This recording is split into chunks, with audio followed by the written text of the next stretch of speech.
ఆత్మీయ ఆరాధన సందేశమునకు మీ అందరికీ మన ప్రభు అయిన యేసుక్రీస్తు వారి పేరిట స్వాగతమును తెలియజేస్తున్నాను. మీరందరూ కూడా ఆత్మీయముగాను శారీరకముగాను ఆరోగ్యముగా ఉన్నారని తలంచుచున్నాను.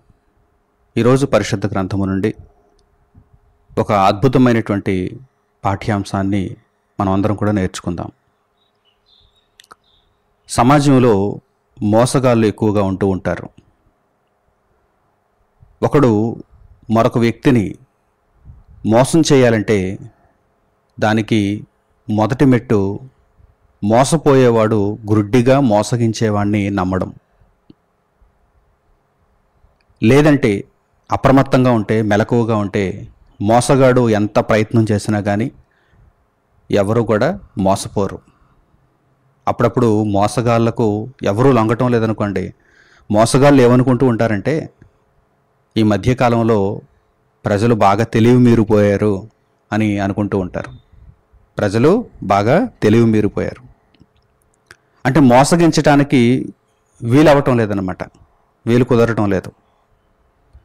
ప్రజలు అప్రమత్తంగా ఉంటున్నారు. ఒకప్పటి కాలంలో నిద్రావస్థలో ఉన్నా కానీ ప్రస్తుతానికి ప్రజలు కొన్ని విషయాలలో సంగతులను నేర్చుకుని అప్రమత్తంగా ఉండటం చేత కొన్ని విషయాలలో మోసాలు తగ్గుతున్నాయి. అయితే మోసగాళ్ళు ఊరుకుంటారా? ప్రజలు అప్రమత్తంగా ఉన్నారు, తెలివి మీరిపోయారు కనుక వీరిని మోసగించటం ఇక మాకు చేత కాదు అని మోసగాళ్ళు ఊరుకుండిపోతారా? క్రొత్త పద్ధతులు ఎన్నుకుంటారు. అంటే ఇంకా ఏ విధంగా మోసగించగలం, ఇంకా ఏ విధంగా నమ్మించగలం. ఇక్కడ ఒక వ్యక్తి మోసపోతున్నాడంటే దానికి మొదటి మెట్టు, ప్రధానమైనటువంటి కారణం గుడ్డి నమ్మకం, అప్రమత్తత లేకపోవడం, విషయాన్ని తెలుసుకోకపోవటం. లోక సంబంధమైనటువంటి విషయాలలో అనగా డబ్బు విషయంలో కావచ్చు, లేకపోతే బంగారం విషయంలో కావచ్చు, లేకపోతే ఇతర పదార్థాల విషయంలో కావచ్చు, ఇంకా ఏవైనా సంగతులలో కావచ్చు, ఒకవేళ మోసపోయినటువంటి వారికి కలిగేటువంటి నష్టం చాలా తక్కువ. దేనితో పోల్చినప్పుడు? పరసంబంధమైనటువంటి విషయాలతో పోల్చినప్పుడు లోక సంబంధమైనటువంటి విషయాలలో మనం మోసపోయినా ఆ మోసము యొక్క నష్టము మనకు చాలా తక్కువగానే కనిపిస్తుంది. కానీ పరసంబంధమైనటువంటి విషయాలలో అనగా దైవ భక్తి విషయంలో, ఆధ్యాత్మికత విషయంలో ఒకవేళ మనం మోసపోతే దానికి నష్టం చాలా భారీగా ఉంటుంది. అసలు మన యొక్క అంచనాలకు అందనిదిగా ఉంటుంది. నిత్యత్వాన్ని కోల్పోతాం కదా, దేవుడిచ్చే మహాలోకాన్ని కోల్పోతాం కదా. కనుక ఈ విషయంలో మనము చాలా అప్రమత్తంగా ఉండాలి. ఎవరిని కూడా మనము ఇట్టే నమ్మకూడదు. చివరకు మీరు నన్ను కూడా ఇట్టే నమ్మకూడదు. పైపైన మీరు సంగతులను చూచి, పైపైన విషయాలను గ్రహించి ఒక గుడ్డి నమ్మకంతో అయితే నా విషయంలో కూడా మీరు ఉండకూడదని మొట్టమొదట మీకు తెలియజేస్తూ, భక్తి విషయంలో మనం అందరం కూడా ఎప్పుడూ అప్రమత్తంగా ఉండాలని సూచిస్తున్నాను. ఇది నా మాట కాదు, ఇది దేవుని మాట. దేవుని మాటనే ఈరోజు మీకు నేను ప్రచురిస్తున్నాను. దేవుడే తన బిడ్డలకు ఈ విషయాన్ని తెలియజేస్తున్నాడు. జాగ్రత్త, జాగ్రత్త, జాగ్రత్త. ఎన్నిసార్లు రాయించాడు అనుకుంటున్నారు దేవుడు? పాత నిబంధన కాలం నుంచి క్రొత్త నిబంధన కాలం వరకు కూడా పరిశుద్ధ గ్రంథంలో ప్రతి సందర్భంలోనూ దేవుడు జాగ్రత్త, జాగ్రత్త, జాగ్రత్త అంటున్నాడు. మనం ఏదైనా ఒక వస్తువును వాడుతున్నప్పుడు, అది ఎలక్ట్రిసిటీతో పనిచేసేటప్పుడు ముఖ్యంగా అక్కడ కొన్ని లేబుల్స్ మనకు కనిపిస్తాయి. కాషన్ లేబుల్స్ కనిపిస్తాయి, వార్నింగ్ లేబుల్స్ కనిపిస్తాయి. అంటే జాగ్రత్తలు, హెచ్చరికలు మనకు కనిపిస్తూ ఉంటాయి. ఎందుకంటే ఈ వస్తువు ఎలక్ట్రిసిటీతో పనిచేస్తుంది కనుక జాగ్రత్త, కరెంట్ షాక్ తగిలేటువంటి ప్రమాదం ఉంది, జాగ్రత్త. అలాగే హెచ్చరిక. పరిశుద్ధ గ్రంథంలో కూడా దేవుడు అనేక పర్యాయములు ఈ జాగ్రత్తలను తెలియజేశాడు, ఈ హెచ్చరికలను తెలియజేశాడు. ఎందుకంటే అనేకులైనటువంటి మోసగాళ్ళు ప్రపంచంలో ఉన్నారు. శరీర సంబంధమైనటువంటి విషయాలలో మోసపోయినా నష్టం చిన్నదే. ధనం విషయంలో మోసపోయినా, బంగారం విషయంలో మోసపోయినా, భూమి విషయంలో మోసపోయినా మరల తిరిగి ఏదో విధంగా సంపాదించుకోవచ్చు. ఆధ్యాత్మికత విషయంలో మీరు మోసపోతే, ఆ గుడ్డితనంలో ఉండిపోతే, మీరు దేవుని కొరకైన బ్రతుకును కోల్పోతే తిరిగి సంపాదించుకోవటం కనా కష్టం, చాలా కష్టం, అసాధ్యమనే చెప్పాలి. కనుక ప్రియులారా, ఈరోజు ఈ విషయాన్ని గూర్చి పరిశుద్ధ గ్రంథం నుండి చక్కని సంగతులను దేవుని బోధగా మనం నేర్చుకుందాం. ఇశ్రాయేలీయుల కాలంలో అనేకులైనటువంటి అబద్ధ ప్రవక్తలు అలాగే దొంగ యాజకులు ఇశ్రాయేలీయుల మధ్య కనిపిస్తున్నారు. దేవుడు చెప్పకపోయినా దేవుడే చెప్పాడు అని తమ స్వంత మాటలను చెబుతూ ప్రజలను తమ వైపు తిప్పుకుంటున్నారు. దేవుని మార్గంలో ప్రజలను నడిపించడం లేదు. తాము సృష్టించినటువంటి ఆచారాలు, విధులు వీటిని ప్రజలపై రుద్దుతున్నారు. వీటిని దేవుడే చెప్పాడు అని దొంగ మాటలు చెబుతున్నారు. లేఖనాలను చూపించటం లేదు, లేఖనానుసారంగా బోధించటం లేదు. అప్పుడు దేవుడు ప్రవక్త ద్వారా మరలా ఈ విషయాన్ని తెలియజేస్తున్నాడు. ఇశ్రాయేలీయులారా, మీరు మోసపోతున్నారు, జాగ్రత్త. ఇదిగో, ఇది దేవుని హెచ్చరిక, ఇదే యెహోవా వాక్కు, జాగ్రత్తగా వినండి, మీరు మోసపోవద్దు. మీరు మోసపోతున్నారంటే మీరు వారిని గ్రుడ్డిగా నమ్ముతున్నారు. మోసానికి తొలిమెట్టు గ్రుడ్డి నమ్మకం, జాగ్రత్త అని దేవుడు పలుమార్లు హెచ్చరిస్తున్నాడు. ఈ వాక్య భాగాన్ని ప్రారంభంలో మీరు చూడండి. ఇర్మియా గ్రంథము 29వ అధ్యాయము 8వ వాక్యం నుండి మీరు చూడండి. ఇర్మియా గ్రంథము 29వ అధ్యాయము 8వ వాక్యం నుండి, ఇశ్రాయేలు దేవుడును సైన్యములకు అధిపతియగు యెహోవా ఇలాగూ సెలవిచ్చుచున్నాడు, మీ మధ్యనున్న ప్రవక్తల చేతనైనను మంత్రజ్ఞుల చేతనైనను మీరు మోసపోకుడి. మీ మధ్యే ఉన్నారు వారు, మిమ్మల్ని మోసగించటానికి శత విధాల ప్రయత్నం చేస్తున్నారు వారు. వారెవరు ఇంతకీ? మేము దొంగలము అని చెప్పుకొని వస్తున్నారా? మేము హంతకులము అని చెప్పుకొని వస్తున్నారా? మేము ఇప్పుడే సెంట్రల్ జైలు నుంచి వచ్చాము అని చెప్పుకొని వస్తున్నారా? లేదు. వారు ఎలా వస్తున్నారు? ప్రవక్తలు అనే పేరిట వస్తున్నారు, మంత్రజ్ఞులు అనే పేరిట వస్తున్నారు. చూడండి, మీ మధ్యనున్న ప్రవక్తల చేతనైనను మంత్రజ్ఞుల చేతనైనను మీరు మోసపోకుడి. మీలో కలలు కనువారి మాటలు వినకుడి. మీలో కలలు కనేవారు చాలామంది ఉన్నారు, వారి మాటలు మీరు వినకుడి. వారి నుండి దూరంగా వచ్చేయండి. వారు కళ్ళబొల్లి కహానీలు చెబుతారు, కళ్ళబొల్లి కథలు. ఇదిగో, మాకు ఇప్పుడే దేవుడు దర్శనం అనుగ్రహించాడని, ఇప్పుడే మేము దేవుని మాటలను దర్శనంలో వినొచ్చామని, చూచొచ్చామని వారు దొంగ మాటలు చెబుతారు. జాగ్రత్త అన్నాడు దేవుడు, హెచ్చరించాడు దేవుడు. మోసపోకుడి. మీరు గ్రుడ్డి నమ్మకాన్ని కలిగి ఉండడం వల్ల మీరు మోసపోతున్నారు. ఈరోజు చాలామంది అమాయకులండి. వారిని చూస్తున్నప్పుడు జాలేస్తుంది. వారు ఎంతగా నమ్మేస్తున్నారంటే దొంగ బోధకుల్ని ఎంతగా నమ్మేస్తున్నారంటే, మా మమ్మీ గారండి, మా డాడీ గారండి.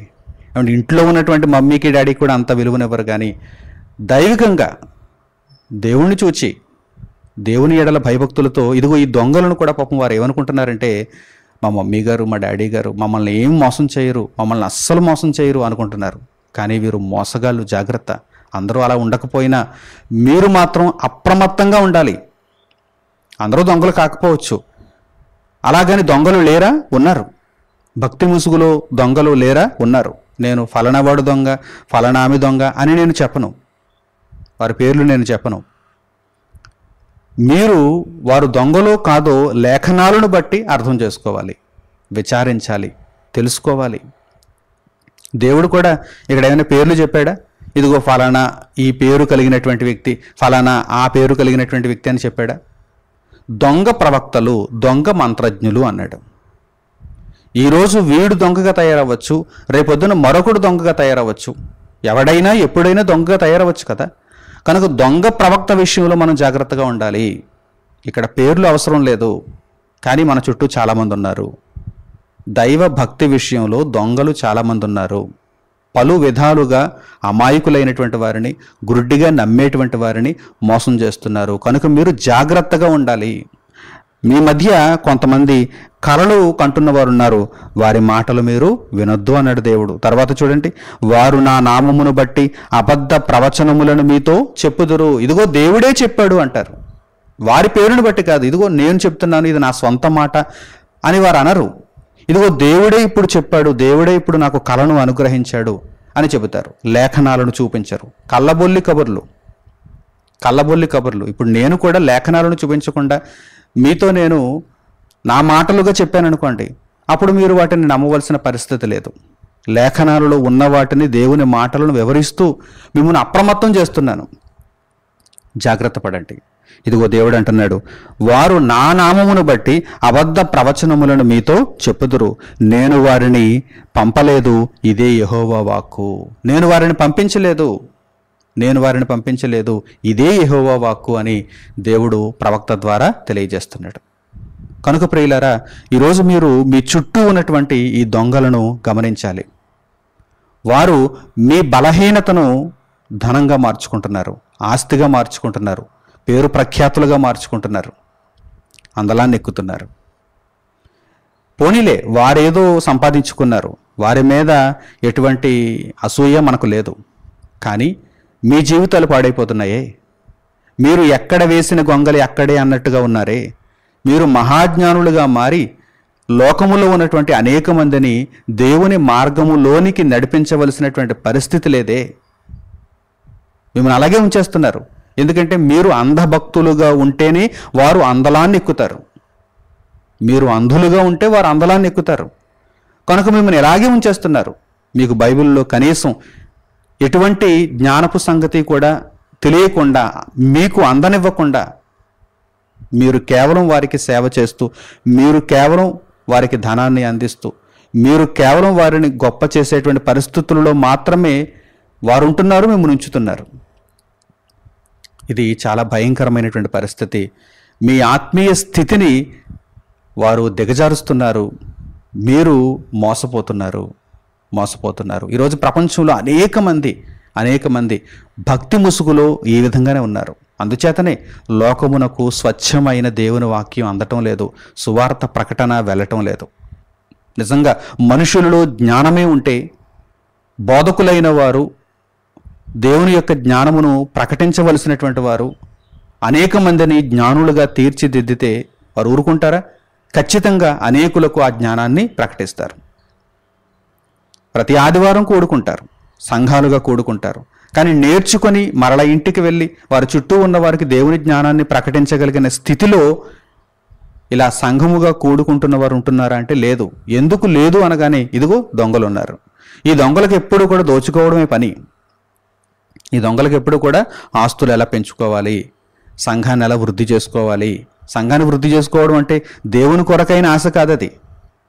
ఎక్కువ మంది ఉంటే ఎక్కువ ధనం వస్తుందని, ఎక్కువ బలం ఉంటుందని, అదే వారి యొక్క తాత్పర్యం. కనుక ప్రియులారా, ఈ విషయాన్ని మీరు గమనించండి, అర్థం చేసుకోండి. ఎవరి మీద కుళ్ళు, ఎవరి మీద మత్సరం కాదండి. దేవునికి అన్యాయం జరుగుతుందనేటువంటి ఆవేదన. మీరందరూ కూడా, అనగా దేవుని భక్తి విషయంలో మోసపోతున్నటువంటి వారందరూ కూడా నరకానికి వెళ్ళిపోతున్నారనేటువంటి ఆక్రందన. అంతే తప్ప వారు కోట్లు సంపాదించుకొనివ్వండి, మనకేంటి?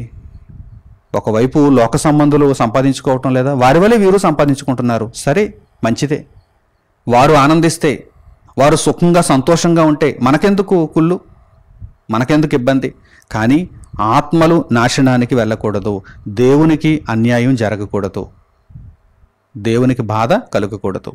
ఈ విషయాన్ని బట్టి ఈరోజు ఈ సందర్భాన్ని మనం ఆలోచించాలి. ఈ విషయాన్ని చాలా సీరియస్గా మనం తీసుకోవాలి, అంతే తప్ప తేలిగ్గా కాదు. దేవుడే చూచుకుంటాడులేండి అని మనం వదిలిపెట్టేయడానికి వీలు లేదు. దేవుడు చూచుకుంటున్నాడు సరే, కానీ మనకు కూడా దేవుడు ఒక బాధ్యత ఇచ్చాడు. మీరు మెలకువగా ఉండండి, మీరు ఆ దొంగల బారిన పడిపోకండి, మీరు మోసపోకండి, అప్రమత్తంగా ఉండండి అని దేవుడు ఈ విషయాలన్నిటినీ కూడా తెలియజేశాడు. ఇంకను పరిశుద్ధ గ్రంథంలో మనం చూడగలిగితే అసలు మానవుని యొక్క పతనం ఎలా ప్రారంభమైంది? మొదటి మనిషి యొక్క పతనం ఎలా ప్రారంభమైంది? మోసంతో ప్రారంభమైంది. మనిషి యొక్క పతనం, మనిషి పాపములో పడిపోవటం, మనిషి దేవునితో విడిపోవటం, ఇది ఎలా ప్రారంభమైంది? మోసంతోనే ప్రారంభమైంది. అపవాది అయిన వాడు ఆదాము హవ్వలను మోసగించాడు, తీయని మాటలు చెప్పి మోసగించాడు. వారికి ఏదో మంచి చేస్తున్నట్టుగా వచ్చి మోసగించాడు, వారిని ఏదో ఉద్ధరిస్తున్నట్టుగా వచ్చి మోసగించాడు. ఆ మోసంతోనే మొట్టమొదట పాపము లోకములో ప్రవేశించింది. ఈ విషయాన్ని ఎప్పుడూ కూడా మర్చిపోవద్దు. మోసాన్ని తేలికగా తీసుకోవద్దు. మీరు మోసగింపబడుతున్నా లేక మీరే మోసగిస్తున్నా ఈ మోసాన్ని తేలిగ్గా తీసుకోవద్దు. దీని యొక్క ఫలితం చాలా భయంకరంగా ఉంటుంది, మరణమునకు త్రోవ తీస్తుంది. ఈ విషయాన్ని మీరు పరిశుద్ధ గ్రంథంలో ఒక్కసారి గమనించండి. ఆదికాండము 3వ అధ్యాయము 13వ వాక్యాన్ని మీరు చూడండి. ఆదికాండము 3వ అధ్యాయము 13వ వాక్యం. అప్పుడు దేవుడైన యెహోవా స్త్రీతో, నీవు చేసినది ఏమిటని అడుగగా స్త్రీ, సర్పము నన్ను మోసపుచ్చినందున తింటినెను. తండ్రి అయిన దేవుడు ఇదిగో హవ్వను అడుగుతున్నాడు. ఆదాముని అడిగినప్పుడు ఆదాము ఏమన్నాడు? ఇదిగో సాటి అయిన సహాయంగా నాతో ఉండుటకు నీవు నాకు ఇచ్చినటువంటి ఈ స్త్రీ ఆ వృక్ష ఫలములను నాకు కొన్ని ఇయ్యగా నేను తింటినెను. ఇప్పుడు దేవుడు స్త్రీని అడుగుతున్నాడు, హవ్వను అడుగుతున్నాడు, ఎందుకు నీవు నేను తినవద్దని ఆజ్ఞాపించిన వృక్ష ఫలాలను తిన్నావు అని స్త్రీని అడిగినప్పుడు స్త్రీ వెంటనే ఏమంటుంది? ఇదిగో సర్పము నన్ను మోసపుచ్చినందున నేను తిన్నాను అంటుంది. అంటే మొట్టమొదట పాపము ఈ లోకములో ఎలా ప్రవేశించిందన్నమాట? మోసము వలన ప్రవేశించింది. మోసపోవటం వలన ఆజ్ఞాతిక్రమము జరిగింది. ఈ రోజుకి కూడా అదే తీరు, అపవాది యొక్క తీరు మారలేదు. ఈ రోజుకి కూడా అదే తీరు, ఏనాటికైనా ఇదే తీరు. ఏనాటికైనా మోసగించే విధానాలు మారుతూ ఉంటాయి తప్ప మోసగించడం అనేటువంటిది మారనే మారదు. విధానాలు మారుతూ ఉంటాయి. లోకంలో కూడా చూడండి, మోసగాళ్ళు క్రొత్త పద్ధతులను ఎన్నుకుంటూ ఉంటారు. ప్రజలు తెలివి మీరిపోయారు, ఇప్పుడు ఈ విధంగా వీరిని మోసగించలేం, మరో విధంగా మోసగిద్దాం అనుకుంటూ ఉంటారు. అందుకే పోలీసులు కూడా ప్రజలను అప్రమత్తం చేస్తూ ఏమంటూ ఉంటారు? జాగ్రత్త, కళ్ళు తెరుచుకోండి, మీరు సులువుగా మోసపోవద్దు, మీరు మెలకువగా ఉంటే మాకు పెద్ద పని ఉండదు అని పోలీసులు ఎప్పుడూ కూడా ప్రజలను చైతన్యవంతం చేయడానికి ప్రయత్నాలు చేస్తూ ఉంటారు. జాగరూకులను చేయడానికి ప్రయత్నం చేస్తూ ఉంటారు. ప్రజలు మోసపోతూ మేము మోసపోయాము అని చెప్పి మరలా పోలీస్ స్టేషన్కి రావటం, మరలా ఆ దొంగలను పట్టుకోవడానికి వీరు నానా తంటాలు పడటం, వారు దొరికితే దొరికినట్టు, లేదంటే దొరకనట్టు. కనుక ముందుగా అప్రమత్తంగా ఉంటే ఇంత పరిస్థితి లేదు కదా, ఇంత అవస్థ లేదు కదా, ఇంత బాధ లేదు కదా. ప్రియులారా, ఆలోచన చేయండి. ఒక వ్యక్తి మోసగింపబడుతున్నాడు అంటే పాపములో పడిపోతున్నాడు, పాపము జరుగుతోంది, నేరం జరుగుతోంది, అక్రమం జరుగుతోంది అని అర్థం. మోసగింపబడకుండా ఉండాలంటే ఏం చేయాలి? మెలకువగా ఉండాలి, ఆధ్యాత్మిక సత్యాలను తెలుసుకోవాలి, దేవుడు ఏం చెప్పాడో గ్రహించాలి, దేవుని మీద ఆనుకోవాలి, దేవుని చిత్తాన్ని గ్రహించాలి, దేవుని కొరకు బ్రతకాలి, సత్యములో నడవాలి. ఇవన్నీ జరిగినప్పుడు మోసగింపబడేటువంటి అవకాశం చాలా తక్కువ. ఒక విధంగా చెప్పాలంటే అసలు అవకాశమే ఉండదు. మనం దేవునితో నడుచుచున్నప్పుడు, హనోకు దేవునితో నడిచినట్టుగా మనము దేవునితో నడిచినప్పుడు, యేసుక్రీస్తు ప్రభువు మార్గములో నడిచినప్పుడు దేవుడు మనకు సహాయంగా ఉంటాడు. దేవుని వాక్యాన్ని ఎల్లప్పుడూ మన హృదయంలో జ్ఞాపకం చేసుకుంటూ ఉన్నప్పుడు ఏ ఒక్కడు ఆధ్యాత్మికత విషయంలో మనలను మోసం చేయటానికి వీలుండదు. కనుక ఈ విధమైనటువంటి మెలకువతనం మనలో ఉండాలి, మనలో ఉండాలి. ప్రారంభం నుంచి అపవాది అయిన వాడు ఇదే ప్రయోగం చేస్తున్నాడు, మనుషులపై ఇదే ప్రయోగం చేస్తున్నాడు. మోసగించాలి, మోసగించాలి, మోసగించాలనుకుంటున్నాడు. తీయని మాటలు చెప్పి మోసగించాలనుకుంటున్నాడు. వెలుగుదూత వేషాన్ని ధరించుకుని వచ్చి మోసగించాలనుకుంటున్నాడు. పరిశుద్ధముగా వచ్చినట్టు కనిపించి మనుషులను మోసగించాలనుకుంటున్నాడు. ప్రియులారా, ఇటువంటి విషయాలలో మనం అందరం కూడా ఎలా ఉండాలి? అప్రమత్తంగా ఉండాలి, జాగ్రత్తగా ఉండాలి. కోట సాక్షులుగా మారిపోతున్నారు. ఈరోజు దేవుని పేరిట బయలుదేరుతూ వీరందరూ ఎలా మారిపోతున్నారంటే కోట సాక్షులుగా మారిపోతున్నారు. అంటే ఏదో కొద్ది లాభాన్ని ఆశించి న్యాయాన్ని అన్యాయంగా మార్చేటువంటి సాక్షులుగా మారిపోతున్నారు. వీరే ఎక్కువ మోసగాళ్ళు, వీరే కోట సాక్షులు. చూడండి, సామెతల గ్రంథంలో రాయబడినటువంటి ఈ అద్భుతమైన వాక్యాన్ని మీరు చూడండి. సామెతల గ్రంథము 12వ అధ్యాయము 17వ వాక్యాన్ని మీరు చూడండి. సామెతల గ్రంథము 12వ అధ్యాయము 17వ వాక్యం. సత్యవాద ప్రియుడు నీతిగల మాటలు పలుకును. సత్యాన్ని ప్రేమించేవాడు నీతిగల మాటలనే పలుకుతాడు, లాభాన్ని ఆశించడు. ఎంతమంది ఈ మాటలు చెబితే నన్ను మెచ్చుకుంటారు, ఎంతమంది ఈ మాటలు చెబితే నా వెనక వస్తారనేటువంటి ఆలోచన సత్యవాద ప్రియునికి ఉండదు. నేను దేవుని కొరకే మాట్లాడాలి, నేను నీతిగల మాటలనే పలకాలి అనుకుంటాడు. సత్యవాద ప్రియుడు నీతిగల మాటలు పలుకును. కోట సాక్షి ఉన్నాడు ఒకడు, కోట సాక్షి. వాడు కొంచెము ధనము కొరకు న్యాయాన్ని అన్యాయంగా తిప్పేస్తాడు. కోట సాక్షి ఏం చేస్తాడు? మోసపు మాటలు చెప్పును. కోట సాక్షి మోసపు మాటలు చెప్పును. ఈరోజు ఎంతమంది ఉన్నారు అనుకుంటున్నారు ఇలాంటి కోట సాక్షులు? అనేక మంది ఉన్నారు, అనేక మంది ఉన్నారు. న్యాయాన్ని అన్యాయంగా త్రిప్పేస్తున్నారు, ధర్మాన్ని అధర్మంగా త్రిప్పేస్తున్నారు. అందుచేతనే ఎన్నెన్నో ఎన్నెన్నో అబద్ధ బోధలు, ఎందరో దొంగ బోధకులు. ప్రతి వానిలో కూడా ఈరోజు లాభాన్ని ఆశించే గుణం మనకు కనిపిస్తుంది. లాభాన్ని ఆశించే గుణం, అంతే తప్ప ఆత్మలను రక్షించి దేవుని రాజ్యంలో చేర్చాలి, నేనొక పనివాడను, నాకు జీతం పరలోకంలో ఉంది అనేటువంటి మనస్తత్వం చాలా కొద్ది మందిలో ఈరోజు మనకు కనిపిస్తుంది. దీనిని బట్టి మనం చెప్పచ్చు కోట సాక్షులు ఎక్కువైపోయారని. కోట సాక్షులు ఎక్కువైపోయారని దీనిని బట్టి మనం చెప్పచ్చు. కోట సాక్షి ఏం చేస్తాడు? మేలు చేయడు, నీతిగల మాటలు పలుకడు. ఏం చేస్తాడు? మోసపు మాటలు పలుకును, మోసపు మాటలు పలుకును. కనుక జాగ్రత్త, మోసపోవద్దు, మోసపోవద్దు. మోసగించే వారి యొక్క ప్రవృత్తి ఎలా ఉంటుందో పరిశుద్ధ గ్రంథంలో దేవుడు తెలియజేస్తున్నాడు. యెహెజ్కేలు గ్రంథము 13వ అధ్యాయము 10వ వాక్యాన్ని మీరు చూడగలిగితే వారు ఎంత చాకచక్యంగా మోసం చేస్తారో దేవుడు ఇక్కడ తెలియజేస్తున్నాడు. ముఖ్యంగా భక్తి విషయంలో ఎంత చాకచక్యంగా మోసం చేస్తారో చూడండి. నిజంగానండి, ఈరోజు వారు అంత నైపుణ్యతతో మోసం చేయడాన్ని బట్టేనేమో నిజంగా దేవుని వాక్యాన్ని ఉన్నది ఉన్నట్టుగా ప్రకటించే వారి దగ్గర ప్రజలు ఉండటం లేదు, మోసం చేసే వారి దగ్గర మాత్రం ప్రజలు తండోపతండాలుగా ఉంటున్నారు. ఇసుకేస్తే రాలదు, అంతమంది జనం ఉంటారు అక్కడ. ఎక్కడ? మోసం చేసేవాడి దగ్గర. వాడు మోసం చేస్తున్నాడని కొంతమంది తెలియజేస్తూ ఉన్నా సరే, గగ్గోలు పెడుతున్నా సరే, ప్రజలందరూ కూడా తండోపతండాలుగా అక్కడికే వెళ్ళిపోతుంటారు. ఎందుకు? ఫేమస్ అయిపోయాడు, బాగా ఫేమస్ అయిపోయాడు. మోసం చేస్తే ఏముంది? మోసం చేస్తే పెద్ద అక్కడ ఇబ్బంది ఏముంది? అది ఫేమస్ చర్చ్, అతడు ఫేమస్ బోధకుడు, మనకు మోసం చేసినా కానీ నేను అక్కడికే వెళ్తాను అనేటువంటి వారు చాలామంది ఉన్నారండి. ఎందుకంటే వారు చాలా చాకచక్యంగా మోసం చేస్తున్నారు, తెలియకుండా మోసం చేస్తున్నారు, పైకి కనిపించకుండా మోసం చేస్తున్నారు. అపవాది అయిన వాడు ఎక్కడైనా దొరికిపోయాడా?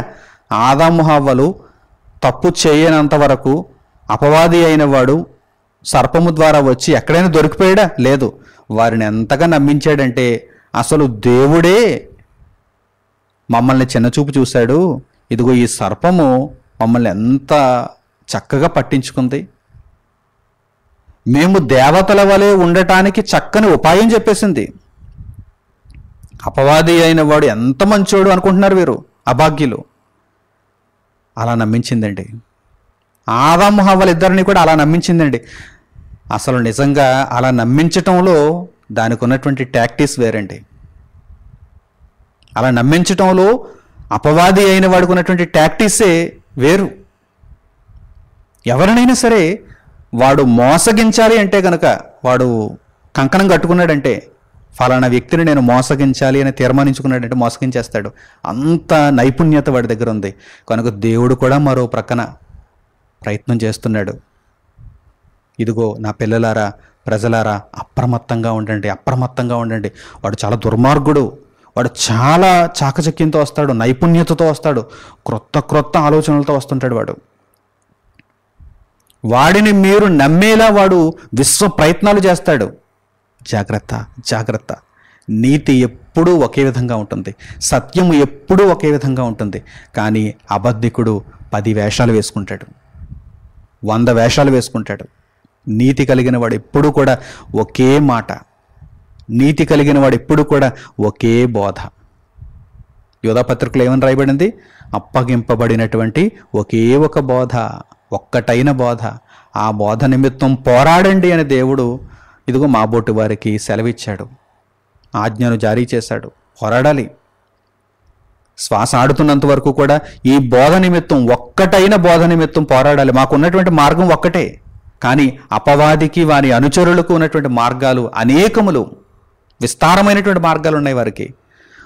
ఒక రూట్లో మనుషులు మోసగింపబడకపోతే మరో రూట్లో వస్తాడు, మరో రూట్లో మోసగింపబడకపోతే మరో రూట్లో వస్తాడు. కానీ మాకున్నది మాత్రం ఒకే ఒక మార్గం, అదే క్రీస్తు యేసు అనే మార్గం. మేమున్నది ఒకే ఒక పునాది మీద, ఆ పునాది క్రీస్తే. చూడండి వాడు ఎంత నైపుణ్యతతో మనుషులను మోసగిస్తాడో దేవుడు ఇక్కడ తెలియజేస్తున్నాడు. ఇశ్రాయేలీల కాలంలోనే దేవుడు తెలియజేశాడు. జాగ్రత్తగా ఈ వాక్య భాగాన్ని మీరు గమనించండి. యెహెజ్కేలు గ్రంథము 13వ అధ్యాయము 10వ వాక్యం. సమాధానమేమియు లేకపోయినను వారు సమాధానమని చెప్పి నా జనులను మోసపుచ్చుచున్నారు. ఎవరు వీరు? అపవాది అయిన వాడు ప్రత్యక్షంగా డైరెక్ట్గా వచ్చేస్తాడా? అలా వస్తే ఎవరైనా నమ్ముతారా? అపవాది అయిన వాడు డైరెక్ట్గా వస్తాడా? ప్రారంభం నుంచి వాడు ఎలా వస్తున్నాడు? ఎవరో ఒకరిని ఆవహించి వారి ద్వారా వస్తున్నాడు. ఎవరో ఒకరిని ఆవహించి వారి ద్వారా వస్తున్నాడు. సర్పమును ఆవహించవచ్చు, మనుషులను ఆవహించవచ్చు.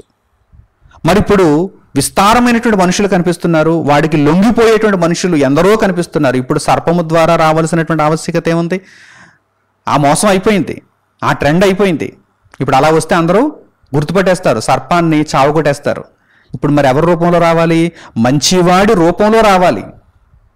అందువలన ఇశ్రాయేలీయుల దగ్గరకు, ఇశ్రాయేలీయులు ఎవరినైతే నమ్ముతారో వారి ద్వారా వస్తున్నాడు. ఎవరిని నమ్ముతారు? ప్రవక్తలను నమ్ముతారు కనుక ప్రవక్తల ద్వారా వస్తున్నాడు. యాజకులను నమ్ముతారు కనుక యాజకుల ద్వారా వస్తున్నాడు. అన్యజనులను ఇశ్రాయేలీయులు నమ్ముతారా? నమ్మరు కనుక అన్యజనుల ద్వారా వారు రావటం లేదు.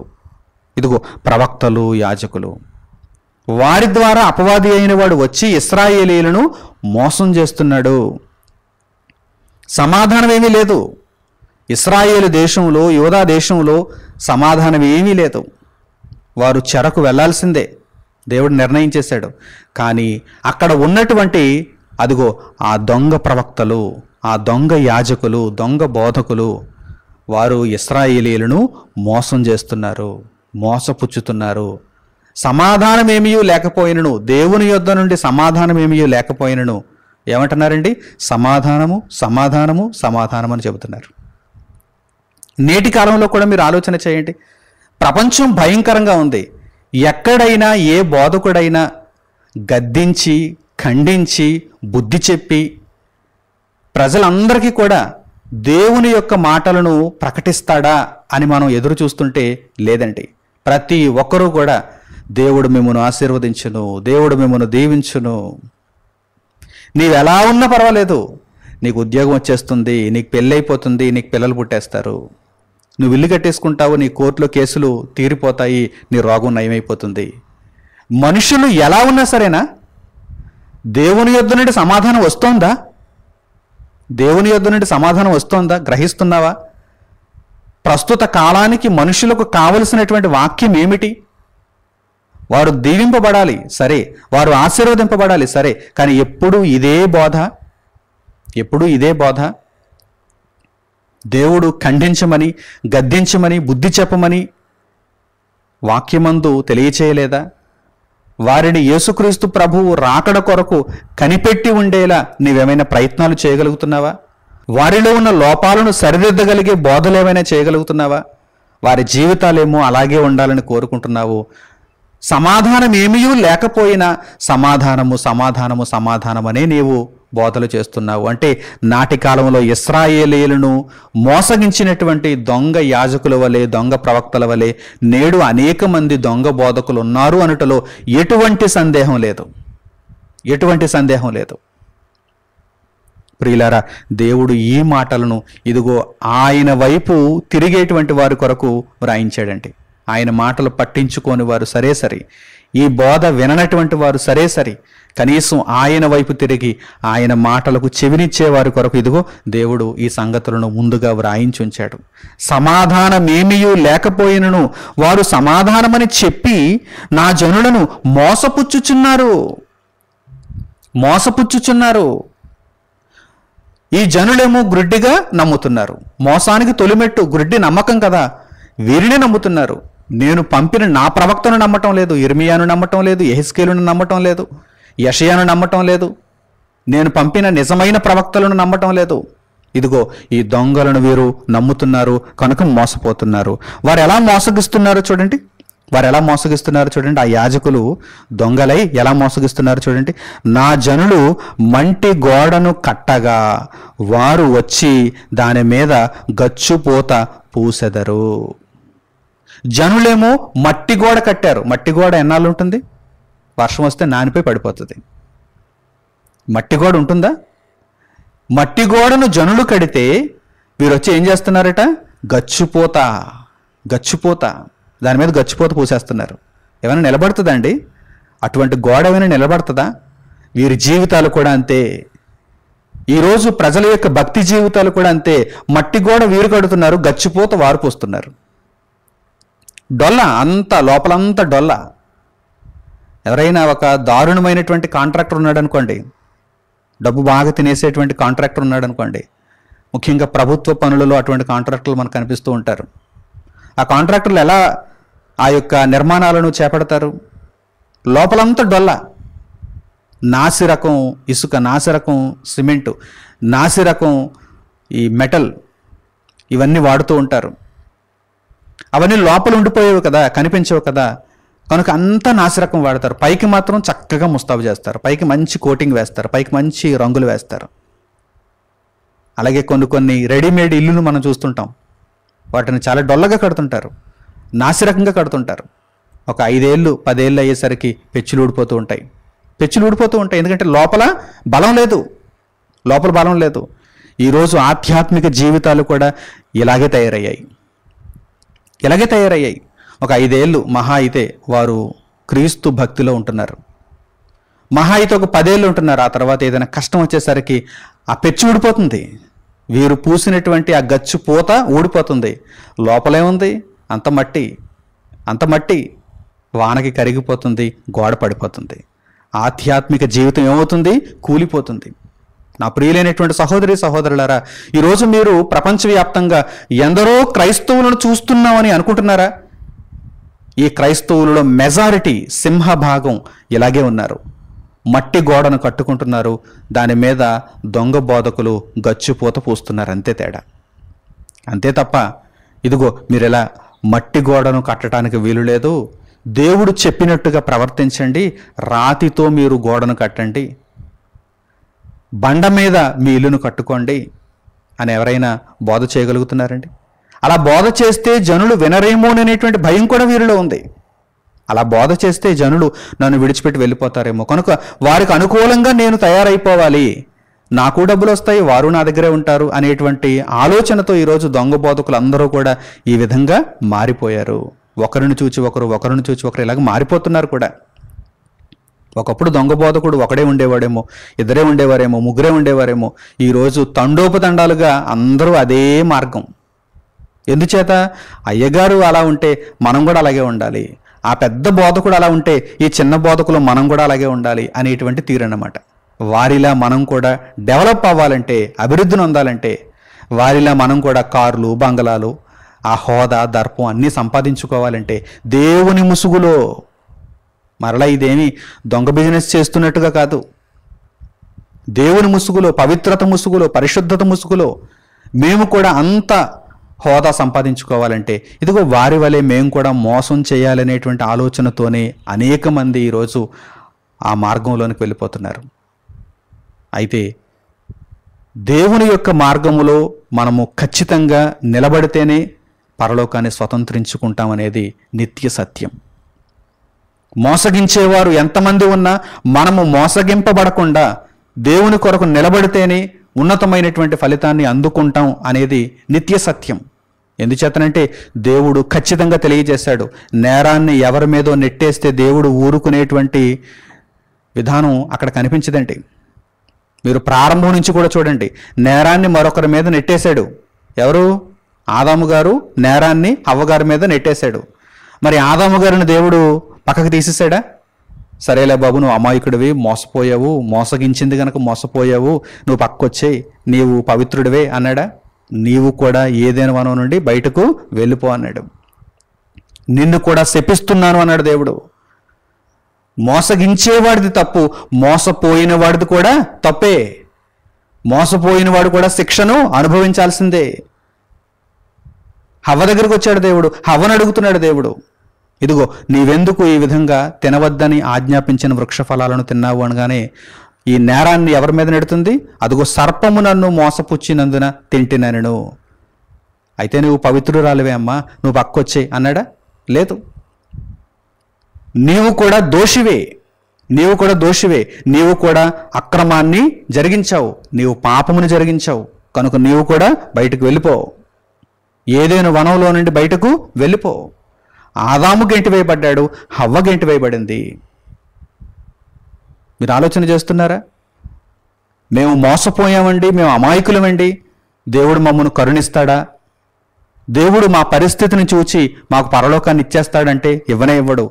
మీరు ఆ పాపమును జరిగించారు గనక, మోసపోయిన పాపమును జరిగించారు గనక నష్టాన్ని భరించాల్సిందే. ఆ నష్టం ఏంటనుకుంటున్నారు? నిత్య నరకం, నిత్య వేదన, పాతాళ మందలి కటిక చీకటి గల బిలములు. కనుక మోసపోవద్దు. దేవుడు ముందుగా చెబుతున్నాడు. అందుకే మోసపోవద్దని ఎందుకు చెబుతున్నాడు? మీరు భారీ నష్టాన్ని ఎదుర్కొంటారు కనుకనే దేవుడు ముందుగా మిమ్మల్ని ప్రేమించి మోసపోవద్దు, మోసపోవద్దు అని దేవుడు హెచ్చరిస్తున్నాడు. ఇదిగో వారు గచ్చిపూత పోస్తారు, ప్రస్తుతానికి మంచిగానే కనిపిస్తుంది, ఏదో దినములు చక్కగా వెళ్ళిపోతున్నాయి, సాఫీగా వెళ్ళిపోతున్నాయి అని మీకు అనిపిస్తుంది. కానీ హఠాత్తుగా పడిపోతుంది, హఠాత్తుగా ఒక్కరోజే కూలిపోతుంది.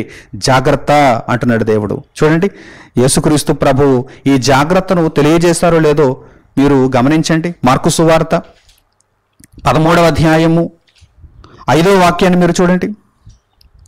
మార్కు సువార్త 13వ అధ్యాయము 5వ వాక్యం. యేసు వారితో ఇట్లు చెప్పసాగాను, ఎవడును మిమ్మును మోసపుచ్చకుండా చూచుకొనుడి. ఎవడును మిమ్మును మోసపుచ్చకుండా చూచుకొనుడి. ఎందుకన్నారు ఈ మాట? మీరు మోసగింపబడితే మీరే నష్టాన్ని చవిచూడాలి. ఎవడును మిమ్మును మోసపుచ్చకుండా చూచుకొనుడి అంటే మీరు అప్రమత్తంగా ఉండాలి, మెలకువగా ఉండాలి, అంతే తప్ప అమాయకంగా ఉండకూడదు. అమాయకంగా ఎందుకుంటున్నారు? దేవుని కొరకు నిజంగా బ్రతకాల్సి వస్తే చాలా కష్టం కనుక ఏదో ఈ దొంగ బోధకుడి దగ్గర ఇలాగే కాలం గడిచిపోతే బాగుందని మీ తెలివి మీది. మీ తెలివి దేవునికి తెలియదా? దొంగ తెలివి అది, కుయుక్తది. నిజంగా సత్యాన్ని బోధించే వాని దగ్గర మనం ఉంటే చాలా కష్టపడాలి, దేవుని కొరకైనటువంటి శ్రమలను నిందలను అనుభవించాలి. ఏదో ఈ దొంగ బోధకుల దగ్గర అయితే పబ్బం గడిచిపోతుంది. ఒకవైపు పరిశుద్ధులుగాను కనిపిస్తున్నాం, ఆదివారం భక్తులుగా కనిపిస్తున్నాం, మరోవైపు మా యొక్క ఆశలన్నీ నెరవేరిపోతున్నాయి, మా కోరికలన్నీ తీరిపోతున్నాయి. కనుక ఈ భక్తే బాగుందని దొంగ భక్తిని గూర్చి దొంగ భక్తులు అనుకుంటున్నారు, ఆ దొంగ విశ్వాసులు అనుకుంటున్నారు. వారు కుయుక్తి కలిగిన వారు, అమాయకులైనా సరే కుయుక్తి కలిగిన వారు. కనుక యేసుక్రీస్తు ప్రభువారు అంటున్నారు, చూడండి, ఎవడును మిమ్మును మోసపుచ్చకుండా చూచుకొనుడి. అది మీ బాధ్యత. ఆ రోజు ఆదాము బాధ్యత, ఆ రోజు హవ్వ బాధ్యత. అది మేము మోసగింపబడకూడదు. ఎవరు వచ్చి ఎన్ని తీయని మాటలు చెప్పినా మేము దేవుని మాటకు మాత్రమే లోబడాలి, దేవుని చిత్తాన్ని మాత్రమే నెరవేర్చాలనేటువంటి ఆలోచన వారిలో ఉండాలి. లేదు గనుకనే వారు ఏదైనా వనం నుండి గెంటివేయబడ్డారు. అలాగే ఇశ్రాయేలీయులు కూడా దొంగ మాటలను విన్నారు గనుకనే, ధర్మశాస్త్రాన్ని విసర్జించారు గనుకనే చెరలోనికి వెళ్ళిపోయారు, నానా బాధలు అనుభవించారు, ప్రాణాలను కోల్పోయారు. నేడు మనము కూడా, అంత్య దినములలో ఉన్నటువంటి మనము కూడా విశ్వాసమందు స్థిరముగా ఉండి దొంగ బోధల వైపు వెళ్లకుండా, దొంగ బోధకులను మనము ఆదరించకుండా మనము సత్యమునందు నిలువబడాలి, సత్యమందు మనము ప్రతిష్ఠించబడాలి. దేవుని మార్గములో చక్కగా మనము కొనసాగాలి. ఎవడును మనలను మోసపుచ్చకుండా మనము జాగ్రత్త పడాలి. అలాగే పౌలు గారు కొరింథీయులకు రాసినటువంటి మొదటి పత్రిక 15వ అధ్యాయము 33వ వాక్యం నుండి చూడండి. చాలామంది మిమ్మల్ని మోసగించేటువంటి ప్రమాదం ఉన్నది కనుక జాగ్రత్త అని పౌలు గారు కూడా ఇక్కడ తెలియజేస్తున్నారు. పౌలు గారు కొరింథీయులకు రాసినటువంటి మొదటి పత్రిక 15వ అధ్యాయము 33వ వాక్యం నుండి మీరు చూడండి. మోసపోకుడి దుష్ట సాంగత్యము మంచి నడవడిని చెరుపును. మోసపోవద్దు. అనేక మంది మీ చుట్టూ పొంచి చూస్తున్నారు మిమ్మల్ని మోసగించటానికి, మీ వలన లాభాన్ని సంపాదించుకోవటానికి. మోసపోకుడి. దుష్ట సాంగత్యము దేవునితో సాంగత్యం ఉండాలి, పరిశుద్ధాత్మతో అన్యోన్య సహవాసం ఉండాలి. ఏమంటే వీటిని వదిలేస్తున్నారు, వీటిని కోల్పోతున్నారు. ఆత్మానుసారమైన జీవితం ఉండాలి, పరిశుద్ధతతో కూడినటువంటి ప్రవర్తన ఉండాలి. వీటిని గాలికి వదిలేస్తున్నారు. ఎంత చులకనగా చూస్తున్నారు చూడండి దేవుని భక్తిని, దేవుని వాక్యాన్ని, దేవుని జ్ఞానాన్ని. అదే దుష్ట సాంగత్యాన్ని అయితే, శరీర సంబంధమైనటువంటి ఆశలను, కోరికలను తీర్చుకోవటానికి దుష్ట సాంగత్యమునైతే అబ్బో ప్రేమిస్తున్నారు, మోసపోతున్నారు. జాగ్రత్త. మోసపోకుడి. దుష్ట సాంగత్యము మంచి నడవడిని చెరుపును. నీతి ప్రవర్తన గలవారై మేల్కొని పాపము చేయకుడి. మీరు మేల్కోవాలి, అప్రమత్తంగా ఉండాలి, జాగ్రత్త పడాలి. నీతి ప్రవర్తన గలవారై మేల్కొని పాపము చేయకుడి. దేవుని గూర్చిన జ్ఞానము కొందరికి లేదు. ఉందా? దేవుని గురించిన జ్ఞానం ఉందా? అసలు దేవుని గురించిన జ్ఞానం అంటే ఏమిటని అడిగేటువంటి వారు కూడా ఉన్నారు. దేవుని గూర్చిన జ్ఞానము కొందరికి లేదు. మీకు సిగ్గు కలుగుటకై ఇట్లు చెప్పుచున్నాను. పౌలు గారు అంటున్నారు, మీకు సిగ్గు కలుగుటకై ఇట్లు చెప్పుచున్నాను అని. ఈరోజు ఎంతమంది సిగ్గుపడాలి చెప్పండి ఈ మాటలు విన్న తర్వాత? ఎంతమంది మోసగింపబడుతున్న వారు సిగ్గుపడాలి, ఎంతమంది మోసగిస్తున్న వారు సిగ్గుపడాలి చెప్పండి. నేను ప్రత్యేకంగా పేర్లు చెప్పవలసినటువంటి అవసరం ఏమీ లేదు. మోసం చేస్తున్నటువంటి ప్రతి ఒక్కడూ కూడా ఇదే జాబితాలోనికి వస్తాడు. వాడికి అర్థమవుతుంది. ఈ మాటలు వింటున్నప్పుడు, ఈ మాటలు విన్న తర్వాత మోసగింపబడుతున్న వానికి అర్థమవుతుంది, మోసం చేస్తున్న వానికి అర్థమవుతుంది. ప్రత్యేకంగా పేర్లు చెప్పాల్సిన అవసరం ఏముంది? ఎవడి తప్పు వాడికి తెలియదా? ఎవడి అక్రమం వాడికి తెలియదా? తెలుసు. ఖచ్చితంగా ఈ మాటలు వాడి హృదయాన్ని గద్దిస్తాయి, వాడి బ్రతుకును హెచ్చరిస్తాయి. అందుచేత పేర్లు చెప్పవలసినటువంటి అవసరం లేదు. ఆ పేర్ల జాబితాను చెప్పుకుంటూ పోవాలంటే చాలా సమయం పడుతుంది, దానివల్ల ఉపయోగం కూడా లేదు. కనుక అసలు విషయం మనకు అర్థం కావాలి. మోసగింపబడకూడదు, మోసం చేయకూడదు. మోసపోకడి. దుష్ట సాంగత్యము ఇదిగో మంచి ప్రవర్తనను చెరిపేస్తుంది, నీతిగల ప్రవర్తనను చెరిపేస్తుంది. దేవుని కొరకు మనము బ్రతుకుతున్నప్పుడు ఆ మార్గము నుండి మనలను బయటకు తీసుకుని వెళ్ళిపోతుంది. దుష్ట సాంగత్యము చాలా ప్రమాదకరమైనది. కనుక నీతి ప్రవర్తన కలిగిన వారమై మేల్కొని పాపము చేయకుండా పరిశుద్ధతలో ఉందాం. దేవుని మార్గమును అనుసరిద్దాం, దేవుని కొరకే మనం జీవిద్దాం. ఇక చివరిగా మరొక వాక్య భాగాన్ని ఇప్పుడు మనం చూద్దాం. ఇర్మియా గ్రంథము 9వ అధ్యాయము 4వ వాక్యం నుండి మీరు జాగ్రత్తగా చూడండి. దేవుడు ఇక్కడ ఈ హెచ్చరికను మనందరికీ కూడా తెలియజేస్తున్నాడు. ఎవరిని కూడా ఊరకనే నమ్మొద్దు, గుడ్డిగా నమ్మొద్దు అని దేవుడు హెచ్చరిస్తున్నాడు. చూడండి, ఈ మాటలు నిజంగా మీరు అర్థం చేసుకోగలిగితే ఇక మీదట మీరు ఎంత అప్రమత్తంగా ఉండాలో మీకు అర్థమైపోతుంది. జాగ్రత్తగా ఈ మాటలను చూడండి. ఇర్మియా గ్రంథము 9వ అధ్యాయము 4వ వాక్యం నుండి, మీలో ప్రతివాడును తన పొరుగువాని విషయమై జాగ్రత్తగా ఉండవలెను. ఎందుకు జాగ్రత్తగా ఉండమన్నాడండి? ఏమంటే పొరుగువానిని ప్రేమించు, నిన్ను వలె నీ పొరుగువానిని ప్రేమించు అని చెప్పిన దేవుడే ఇప్పుడు ఏమంటున్నాడు? నీ పొరుగువాని విషయమై జాగ్రత్తగా కూడా ఉండాలి అని తెలియజేస్తున్నాడు. అన్ని కోణాలలోనూ మనము దేవుని జ్ఞానాన్ని అర్థం చేసుకోవాలి. అవును, నిన్ను వలె నీ పొరుగువానిని ప్రేమించాలి. నిన్ను వలె నీ పొరుగువానిని ప్రేమించాలి. అలా ప్రేమించగలిగాను కనుకనే ఈ మాటలు ఈరోజు చెప్పగలుగుతున్నాను. లేదంటే ఈ మాటలను నేను నేర్చుకుని నేను జాగ్రత్తగా ఉండి నా వరకు నేను పరిశుద్ధతను కాపాడుకోవటంలో నా యొక్క పోరాటాన్ని కొనసాగించుకుంటున్నాను. కానీ దానితో పాటుగా మీ అందరికీ కూడా ఈ విషయాలు తెలియాలని నేను ఎందుకు ఈ మాటలను మీకు చెప్పాల్సి వస్తుంది? పొరుగువానిని ప్రేమిస్తున్నాను గనక, నన్ను ఎలా ప్రేమించుకుంటున్నానో మిమ్మును కూడా నా వలె ప్రేమిస్తున్నాను గనక ఇదిగో ఈ మాటలు మీకు కూడా తెలియాలి, మీ ఆధ్యాత్మిక జీవితాలు కూడా మెరుగుపడాలి అనేటువంటి ఉద్దేశంతోనే కదా. నిన్ను వలె నీ పొరుగువానిని ప్రేమించు, అలాగే నీ పొరుగువాని యొక్క విషయంలో జాగ్రత్తగా కూడా ఉండు. అందరూ పొరుగువారు మంచివారుగా ఉండరు కదా, కొందరు మోసగాళ్ళు ఉంటారు. కనుక దేవుడు తెలియజేస్తున్నాడు చూడండి, మీలో ప్రతి వాడును తన పొరుగువాని విషయమై జాగ్రత్తగా ఉండవలను, ఏ సహోదరునినైనను నమ్మకుడి. వాడి ఇంటి ప్రక్కనే ఉన్నాడా, లేక వీధి చివరన ఉన్నాడా, లేకపోతే మన ఊరికి సంబంధించిన వాడైనా, లేకపోతే మన జిల్లాకు సంబంధించిన వాడైనా, మన రాష్ట్రానికి సంబంధించిన వాడైనా, మన దేశానికి సంబంధించిన వాడైనా, ప్రపంచంలో ఎక్కడి వాడైనా సరే, మీరు ఏ సహోదరునినైనను నమ్మకుడి. వెంటనే గుడ్డిగా నమ్మొద్దు. జాగ్రత్త, మీ ఆధ్యాత్మిక జీవితమే పాడైపోయేటువంటి ప్రమాదం ఉంది. ఏ సహోదరునినైనను నమ్మకుడి, నిజముగా ప్రతి సహోదరుడును తంత్రగొట్టై తన సహోదరుని కొంపముంచును. అంటే తన సహోదరుని యొక్క ఇల్లు పాడు చేసేస్తాడు, దేవునికి దూరంగా చేసేస్తాడు, భక్తిహీనతలో ముంచేస్తాడు.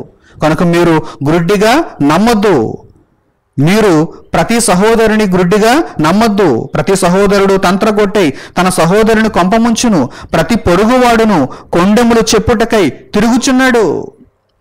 దేవుడు వాక్యాన్ని ప్రకటించడానికి కాదు, సత్యమందు అనేకులను నిలబెట్టడానికి కాదు, కొండెములు చెప్పడానికి తిరుగుచున్నాడు. సత్యము పలుకక ప్రతి వాడును తన పొరుగువానిని వంచించును. సత్యం పలుకుతున్నాడా? న్యాయాన్ని గొప్పగా ప్రకటిస్తున్నాడా?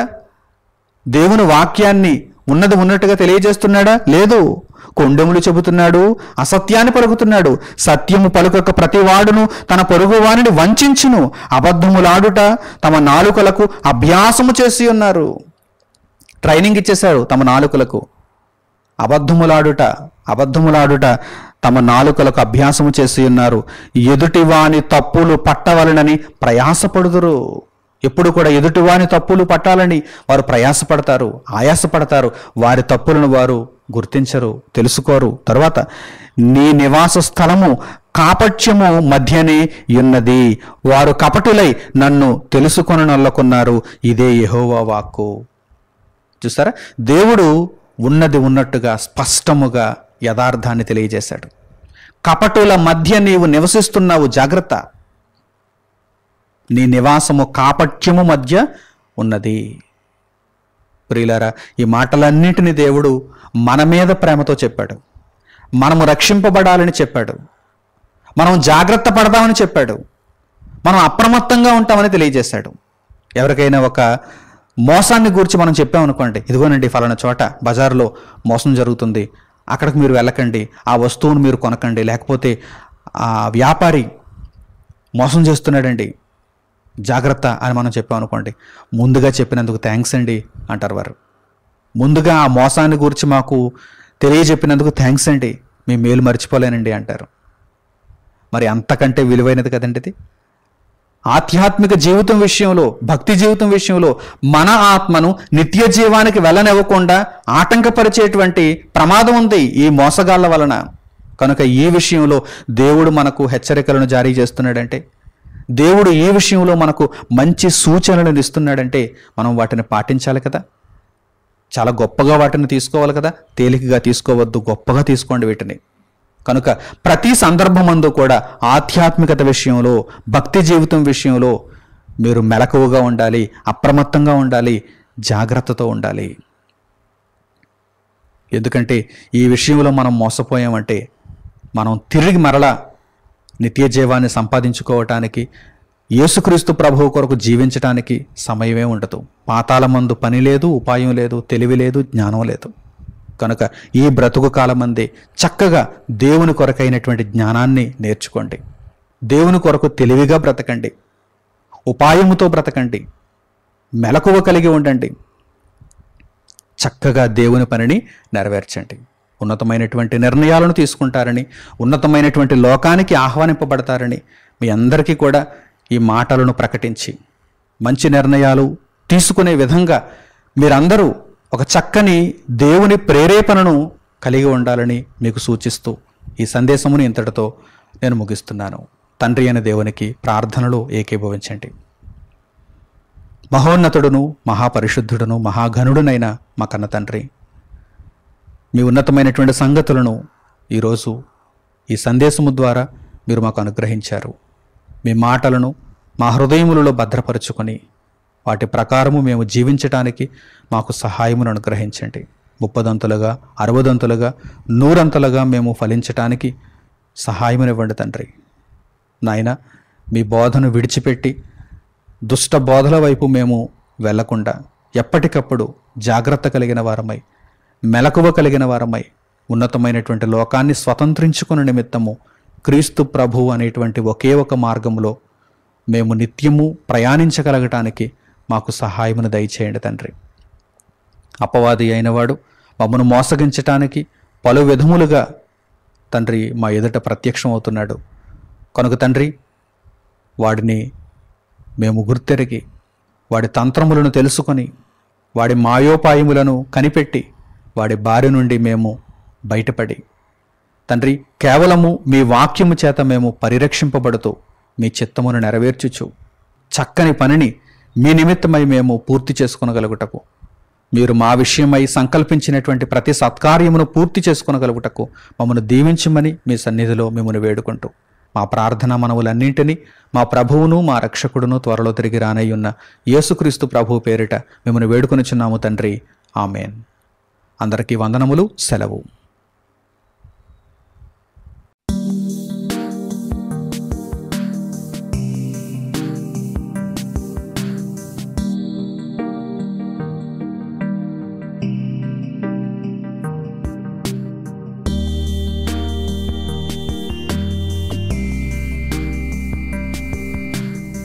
సహోదరులు మణికుమార్ గారు ప్రసంగించిన ఎన్నో ఆత్మ సంబంధమైన సంగతులను ఉచితముగా వీక్షించుటకు మా యూట్యూబ్ ఛానల్స్ ను తప్పక దర్శించండి.